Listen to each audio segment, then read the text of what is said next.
As of now, there are no assurances. A U.S. judge on Monday ordered that Palestinian student Mahmoud Khalil not be deported, for now. Khalil had been a prominent figure in Columbia University's pro-Palestinian student protest movement last year. Just hours after telling Reuters that he was concerned the government was targeting him, Khalil was arrested Saturday night by U.S. Department of Homeland Security agents in front of his wife, a U.S. citizen who is 8 months pregnant, according to one of his lawyers. His arrest comes amid a crackdown on some of the student protesters by U.S. President Donald Trump, who branded Khalil a, quote, radical foreign pro-Hamas student on social media and said more arrests would follow. After his arrest, Khalil was moved to a federal jail for migrants in Louisiana to await deportation proceedings, according to his lawyers and a U.S. detainee database. New York Southern District Court Judge Jesse Furman has ordered a hearing in the case for Wednesday. Khalil's lawyers also urged Furman to order their client's return to New York. They accused the government of seeking to deprive Khalil of access to legal counsel by sending him far from the state.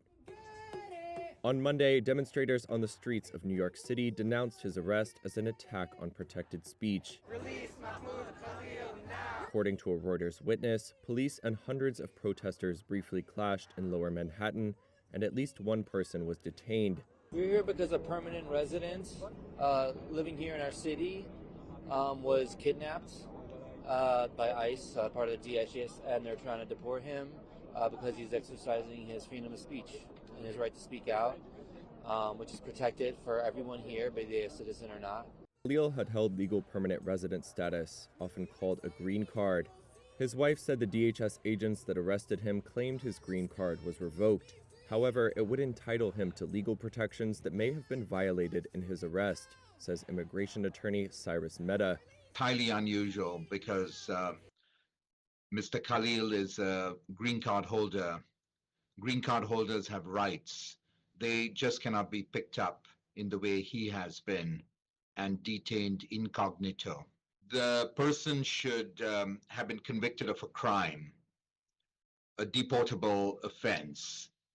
I don't believe Mr. Khalil has been convicted of such an offense, from what I know.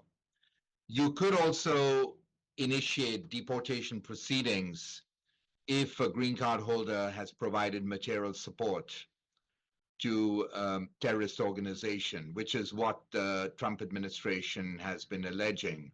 Mehta added that in such cases, the government has a high burden of proof, and that involvement in protests for Palestinian rights would not typically constitute material support to terrorism.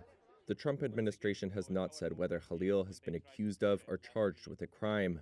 However, Trump wrote that his presence in the U.S. was, quote, contrary to national and foreign policy interests.